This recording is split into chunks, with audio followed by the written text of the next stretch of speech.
Unreal Engine 5. Let's check out this video as well, just because the Unreal Engine 5, I believe, is going to be the base engine they'll be using for a lot of PlayStation 5 games. Unreal Engine 4 is what they've built a lot of the newer games on. I do know MGS5 was built on the Fox engine, which is a custom, but it has aged a little bit, and the Death Stranding engine is a much better version of it. And Unreal Engine 5 is something else entirely. So let's check it out.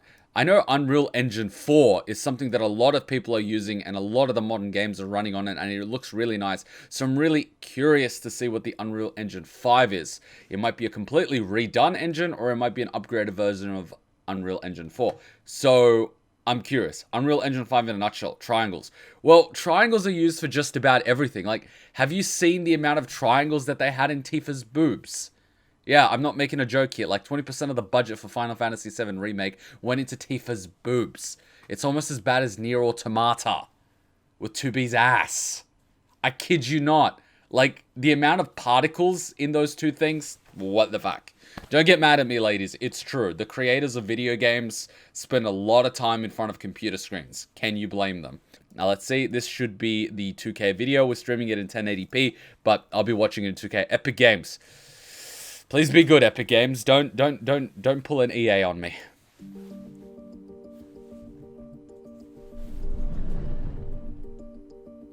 Hello, I'm Brian Karras, Technical Director of Graphics here at Epic Games.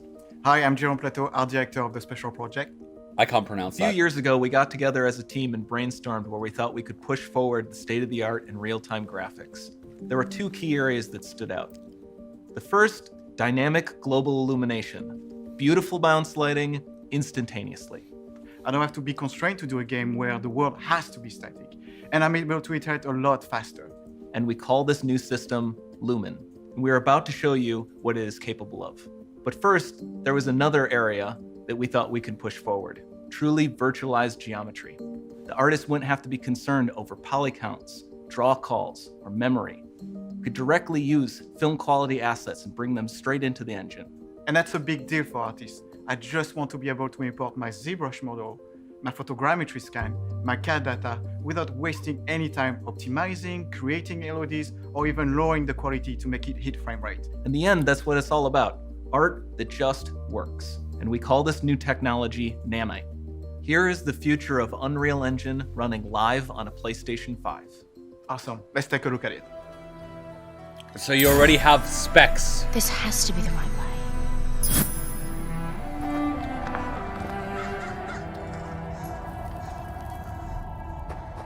Okay, not bad.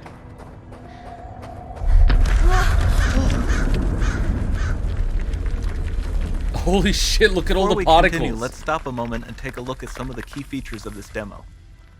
Much of what you see was built with Quixel Megascan assets, but instead of using the game versions, we used the cinematic versions, which would typically only be used in film. There are around 1 million triangles each, and thanks to virtual texturing, they all use 8K textures as well. Fuck off. Nanite can render an insane number of triangles very quickly. There are over 1 billion triangles of source geometry in each frame that Nanite crunches down losslessly to around 20 million drawn triangles. What? What does that many triangles look like? This isn't noise.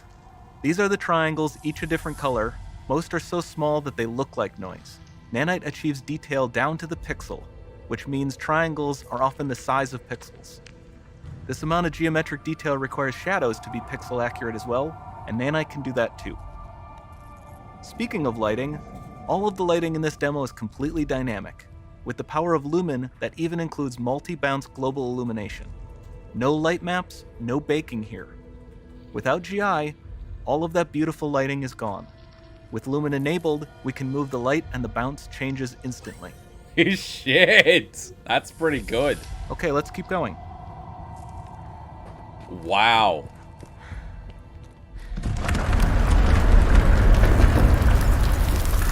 We've made some great additions to our audio system as well. Convolution Reverb allows us to measure reverberation characteristics of real spaces, like actual caves that we sampled, and reproduce them in virtual spaces. Sound field rendering allows us to record and playback spatialized audio.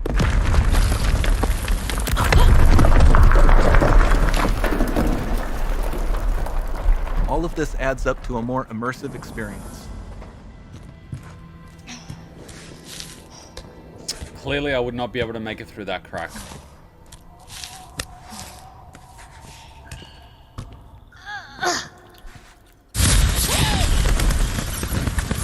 This swarm of bats was created with our Niagara effects system. Particles in Niagara can now talk to one another and understand their environment like never before.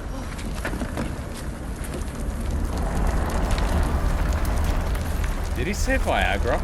We've also added a ton of new functionality to run fluid simulations like you see in the water below. That's nice. That right there. That's not easy to do. That's the one thing that was missing in the previous trailer, I noticed. Whereas in this one, there's actual grippers. The demo runs on our chaos physics system. Here we are using it to accurately simulate the rigid bodies of the falling rocks and the cloth of her scarf.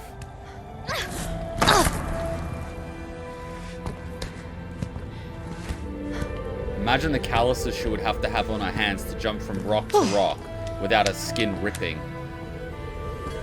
As someone that holds weights, I can appreciate that.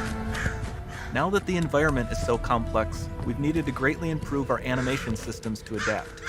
We've added predictive foot placement and motion warping, which dynamically modifies IK and body position to look more natural. For the character to more realistically interact with the environment, we've added the ability to trigger seamless contextual animation events, like her hand on the door. Looks promising. That looks smooth. That looks smooth. Dynamic GI is amazing, not just for speeding up iteration, but also for its impact on gameplay. Uh-huh. Nice. Any light That's- source can move while it still might having be. beautiful bounce lighting. Dynamic illumination means specular as well, which you can see on all the metal surfaces. You can even see the Niagara-powered bugs reacting to the light. Lumen not only reacts to moving light sources, but also changes in geometry.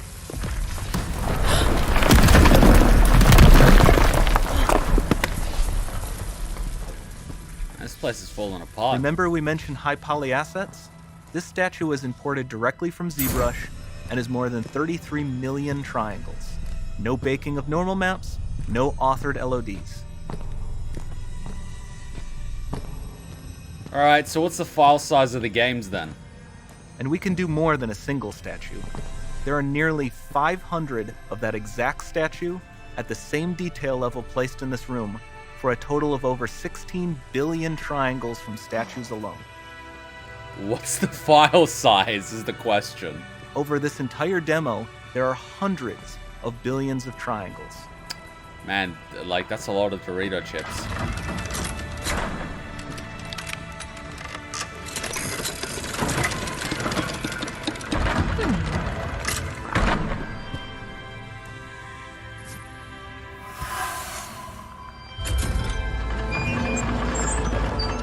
So with Nanite, you have limitless geometry, and with Lumen, you have fully dynamic lighting and global illumination, all running on a PlayStation 5.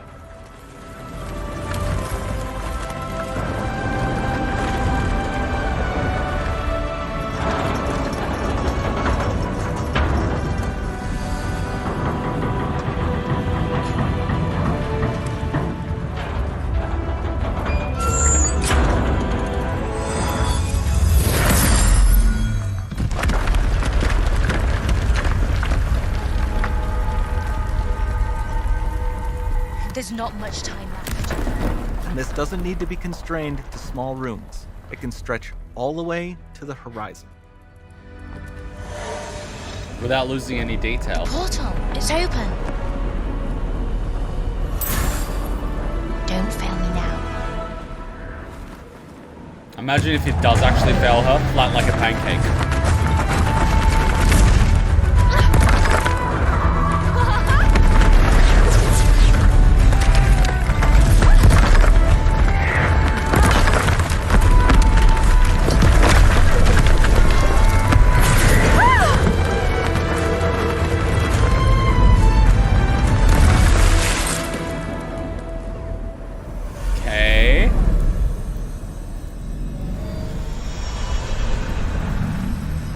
Look at that lighting effect. It's time to see what's next.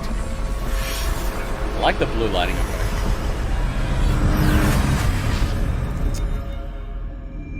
Interesting. Interesting. Interesting. Interesting.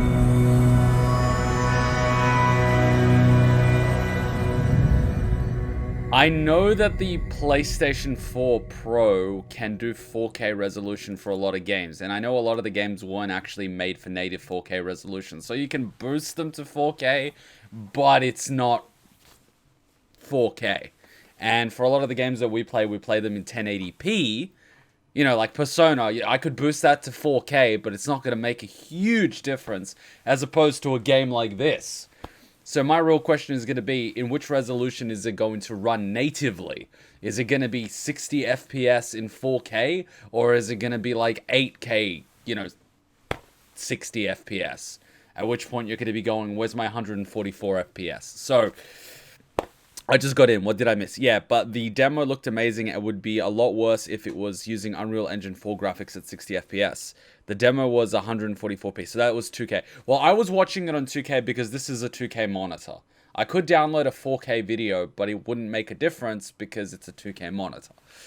So I was watching it in 2K, and it was broadcasting in 1080p because internet. But regardless, watching it in 2K, I could sort of see what they're talking about. They're talking about the particles, they're talking about the shadows, they're talking about the lighting effects, which is very impressive. We currently don't have that. Or if you do have that, you have to sort of limit it to very narrow corridors because you can't do it for an entire expansive map. Which, I'm impressed. But at the same time, if it's running on 30 FPS, I'm not going to enjoy it.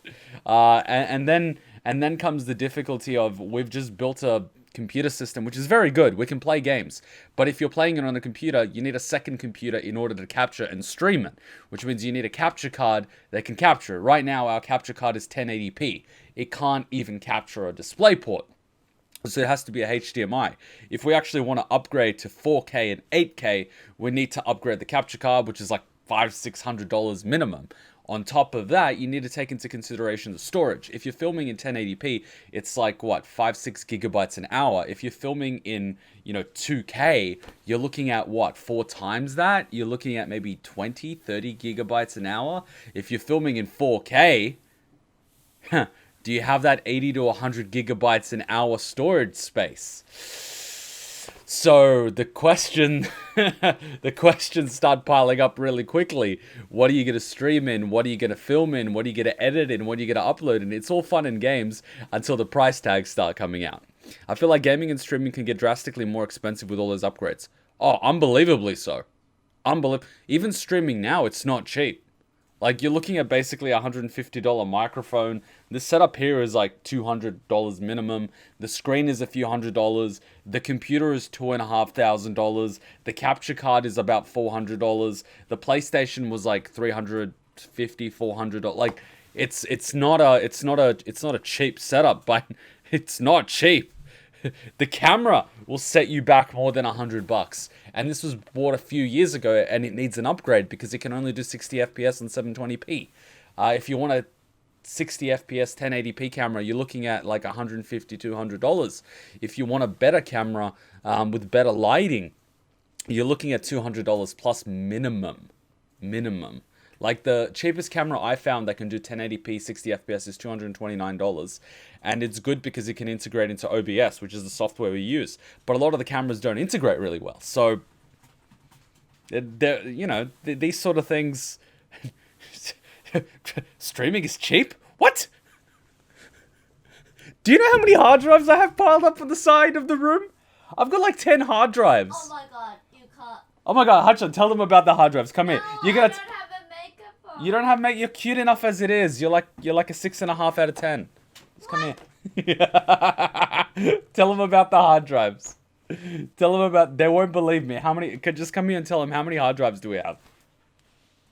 Tell them about the hard drives.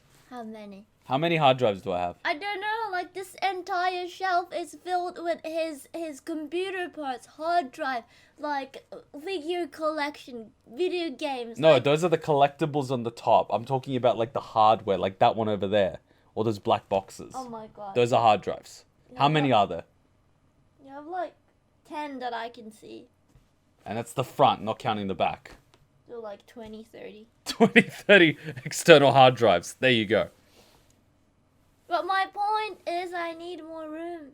You need more room. I just gave you an entire shelf. I literally gave you like an entire bookshelf. Guys, it looks clean where you can see, but